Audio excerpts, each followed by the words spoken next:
नमस्कार दोस्तों, मैं राहुल शास्त्री स्वागत करता हूं आपका अपने ज्योतिष सिखाने की श्रृंखला को जारी रखते हुए।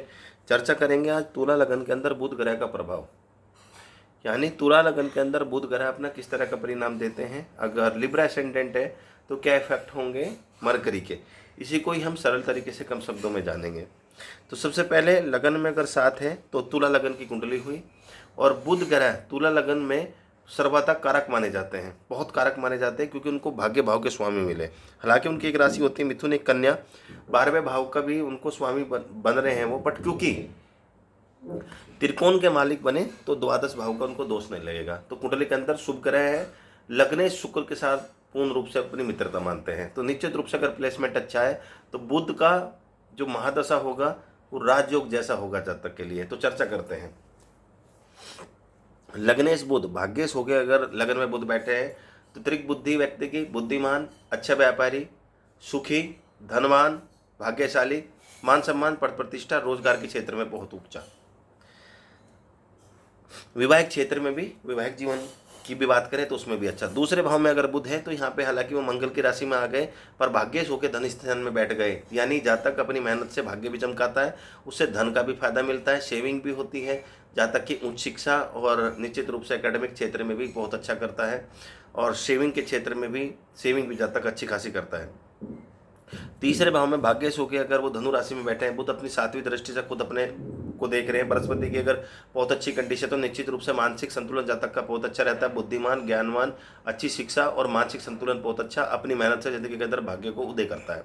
चतुर्थ भाव में बुध अपनी शनि की राशि में बहुत अच्छा माना जाता है, यानी मकर राशि में बुध बहुत अच्छा माना जाता है, क्योंकि ये पृथ्वी राशि और बुध भी बहुत अच्छा माना जाता है। चतुर्थ भाव में यहाँ पे वो दिग्बल भी हो जाता है, दिशा का भी बल मिलता है उसको, और शनि का साथ मित्रता भी है, और त्रिकोण का मालिक होकर केंद्र में आके बैठ गया। तो हर एंगल से यहाँ पे बुध अच्छा प्रभाव देंगे, जातक भाग्यशाली और सभी प्रकार का सुख प्राप्त करेगा। जातक मकान वाहन, बुध की महादशांत में भाग्य भी साथ देगा, सुख भी प्राप्त होगा, रोजगार की दृष्टि से भी जातक को बहुत फायदा होगा। पंचम भाव में भी बुध बहुत अच्छा प्रभाव देगा, और यहाँ पे वो एज ए राजयोग कारक, यानी त्रिकोण का मालिक त्रिकोण में आके बैठ जाए। शनि का प्लेसमेंट अगर बहुत अच्छा, तो बुध की दशा निश्चित रूप से जातक की राजयोग वाली होगी। संतान के बाद फायदा, संतान का पूर्ण रूप से सुख, भाग्यशाली, धनवान, रोजगार के क्षेत्र में अच्छा, मान सम्मान, पद प्रतिष्ठा, हर प्रकार से जातक को फायदा होगा। छठे भाव में अगर बुध है तो यहाँ पे खराब प्रभाव देगा। हालांकि बुध यहाँ पे निश्चित रूप से रुकावटें होंगी, भाग्य का साथ नहीं मोलेगा, अपनी वाणी से काम बिगड़ना, गुप्त शत्रु, स्किन को लेकर दिक्कत, डाइजेशन को लेकर दिक्कत, वात और कफ इस तरह की दिक्कत जरूर देगा, और रुकावटें बाधा।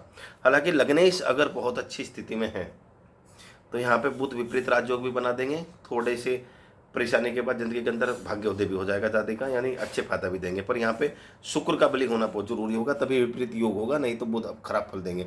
सप्तम भाव में बुध मेष राशि का बैठा हुआ है, कोई खराब घर दिक्कत वाली बात नहीं, भाग्य भाव का होकर सप्तम भाव में बैठ गया तो विवाहिक जीव, इसका मतलब ये कि अगर पति और पत्नी मिलकर काम करें तो बहुत फायदा होता है ऐसे जातक को, रोजगार की दृष्टि से, व्यापार की दृष्टि से बहुत फायदा होता है। विवाहिक जीवन के बाद निश्चित रूप से फायदा होता है, विवाहिक जीवन में पत्नी के बाद भी जातक को बहुत धन की दृष्टि से देखा गया है, उसका भाग्य उदय होता हुआ। अष्टम भाव में अगर बुध होगा तो रुकावटें डालता है, यानी भाग्य में रुकावटें करेगा, रोजगार में रुकावटें करेगा, बिजनेस में रुकावटें करेगा, पढ़ाई में भी रुकावटें करेगा, मानसिक शारीरिक रूप से बाधा देगा और पीड़ा देगा। हालांकि जैसे मैंने बताया, अगर शुक्र बहुत अच्छे हैं तो अष्टम भाव में भी बैठ के विपरीत राजयोग भी बना देगा बुध। इनिशियल स्टेज में दिक्कत के बाद चीजें ठीक होने लगेगी। बुध अगर अपने खुद की राशि में बैठा है भाग्य भाव में, भाग्येश अगर भाग्य भाव में बैठ जाए तो इससे अच्छी बात क्या। निश्चित रूप से बुध यहाँ पे जातक को भाग्यशाली बना देंगे, धनवान बना देंगे, अच्छा व्यापारी बना देंगे, रोजगार की दृष्टि से अच्छा, मानसिक शारीरिक पद प्रतिष्ठा, रोजगार के क्षेत्र में बहुत ऊपर। बुध की अगर जितनी अच्छा बलि होगा, जितना बलि होगा लगन के लिए और जातक के लिए, उतना ही अच्छा होगा। बुध की दशा में निश्चित रूप से भाग्य क्या साथ मिलेगा, जिस चीज में हाथ डालेगा जातक उसको फायदा होगा। 10वें भाव में बुध निश्चित रूप से अच्छा माना जाता है। अगर चंद्रमा बहुत अच्छा है तो निश्चित रूप से जातक व्यापार के क्षेत्र में बहुत धन प्राप्त करता है, मान सम्मान, पद प्रतिष्ठा, यश कीर्ति और रोजगार और पढ़ाई और भाग्य की दृष्टि से अच्छा माना जाता है, सुख की दृष्टि से भी अच्छा। एकादश भाव में अगर बुध है तो यहाँ पे भाग्य सुख के लाभ भाव में बैठा है, तो ये भी अच्छा है, रोजगार की दृष्टि से, भाग्य की दृष्टि से, सुख की दृष्टि से बुध बहुत अच्छा।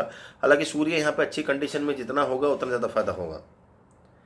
सुख, हाँ, सूर्य जिसकी जितना अच्छा प्लेसमेंट होगा, व्यक्ति उतना ही ज़्यादा व्यापारी, उतना ही ज़्यादा उसका प्रॉफिट होगा बिजनेस के अंदर, रोजगार के अंदर। 12वें भाव में बुध बैठा है अपनी खुद की राशि में, तो विदेश सेटलमेंट के लिए, विदेश यात्रा के लिए बहुत अच्छा है। और विदेश आयात निर्यात करें या बाहर भागे उदाय करें तो बहुत अच्छा। तो अपनी जगह से दूर जाए तो जातक को निश्चित रूप से भाग्य उसका साथ देता है। हालांकि अगर यहाँ पे शुक्र की बहुत अच्छी कंडीशन है तो विपरीत राज्यों की भी कंडीशन बना देता है बुध, और जातक को निश्चित रूप से फायदा होता है।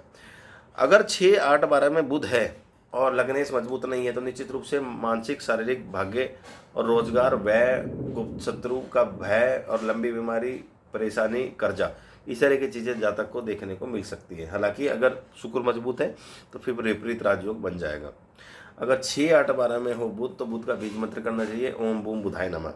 इसको छोड़ के कहीं पर भी बुध हो तो, और बुध की अंश कम हो तो आप बुध का जो है रतन जो है पहन सकते हैं, पन्ना एमराल्ड को आप राइट हैंड की लिटिल फिंगर में गोल्ड में या पंचधातु में पहनोगे तो आपको निश्चित रूप से अच्छे प्रभाव देखने को मिलेंगे, तो आप पहन सकते हो।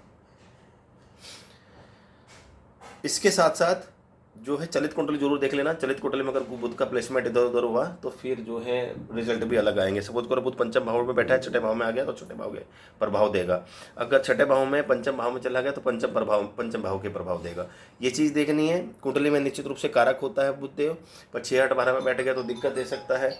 और साथ ही साथ जो है आपको ये भी देखना है कि अंश कितने हैं। अंश के अकॉर्डिंग अगर कम है तो आप उसका रतन धारण कर सकते हैं, नहीं तो 6, 8, 12 में या नीच का हो तो आप उसका बीज मंत्र करें तो आपको फायदा होगा। तो दोस्तों बहुत ही सरल तरीके से कम शब्दों में मैंने आपको बताया कि तुला लगन के अंदर बुध ग्रह किस तरह का रिजल्ट देते हैं, किस हर भाव में बैठ के 12 के 12 भाव में बैठ के वो किस तरह का रिजल्ट देंगे, और क्या आप करें कि आपको खराब फल ना मिले अगर बुध का प्लेसमेंट खराब है। तो दोस्तों अगर मेरी वीडियो अच्छी लगी तो लाइक करना, चैनल को सब्सक्राइब करना मत भूलिएगा। धन्यवाद।